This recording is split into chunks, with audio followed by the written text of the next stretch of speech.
Well, Hezbollah leader Hassan Nasrallah has been killed in an Israeli airstrike on the group's headquarters in Beirut. The Israeli Defense Forces announced that after leading for over 30 years, Nasrallah is no longer a threat. This operation, called New Order, was shown with footage from Israel's command center. Israeli officials described Nasrallah as a major danger to their citizens and said that this is just the start of their actions. Listen in to the statement that came in from Israel.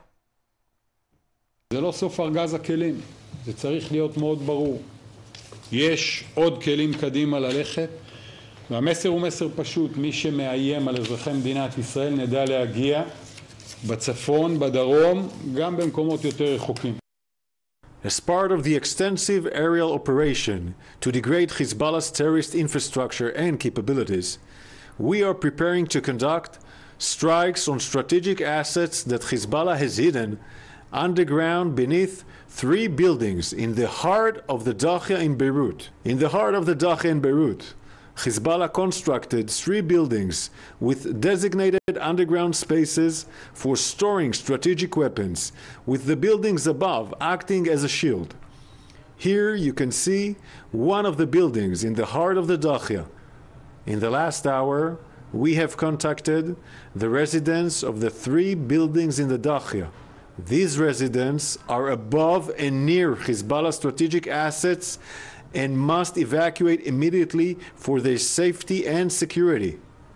Residents of the following buildings in the Khadath neighborhood, building complex A Salam, A Lilki neighborhood, building Munir Shadid, and in the El Khadad neighborhood, building Shith, must move as far away from the buildings as possible before the strike. In a short time, we will attack the weapons stored beneath the buildings.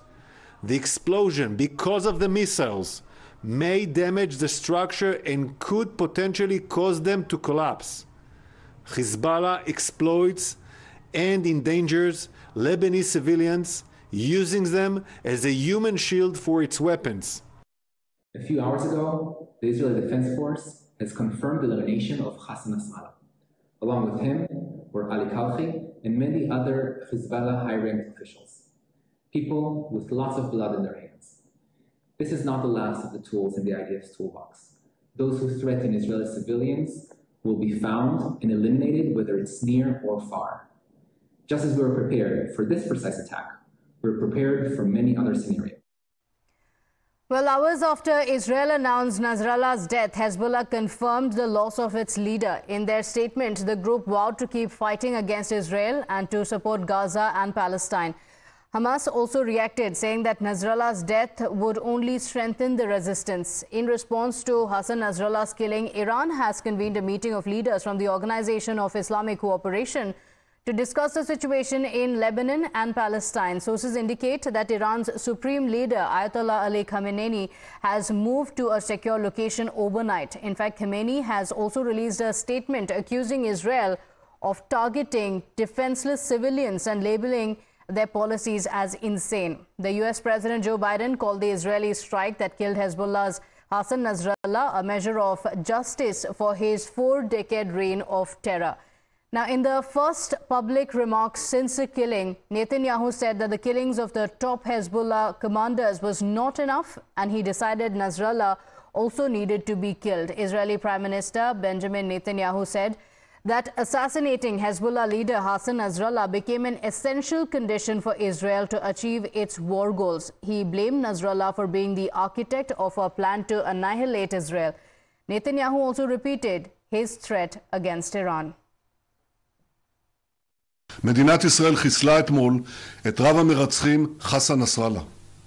סגרנו חשבון עם מי שאחראי לרצח אין ספור ישראלים ואזרחים רבים של מדינות אחרות, כולל מאות אמריקנים ועשרות צרפתים. בתחילת השבוע הגעתי למסקנה שהמכות העוצמתיות שצה"ל הנחית על חיזבאללה בימים האחרונים, המכות האלה לא יספיקו. חיסולו של נסראללה הוא תנאי הכרחי להשגת היעדים שהצבנו. החזרת תושבי הצפון בבטחה לבתיהם, ושינוי מאזן הכוחות באזור לאורך שנים. כי כל עוד נסראללה חי, הוא היה משקם במהירות את היכולות שגרענו מחיזבאללה. ולכן נתתי את ההנחיה, ונסראללה כבר לא איתנו.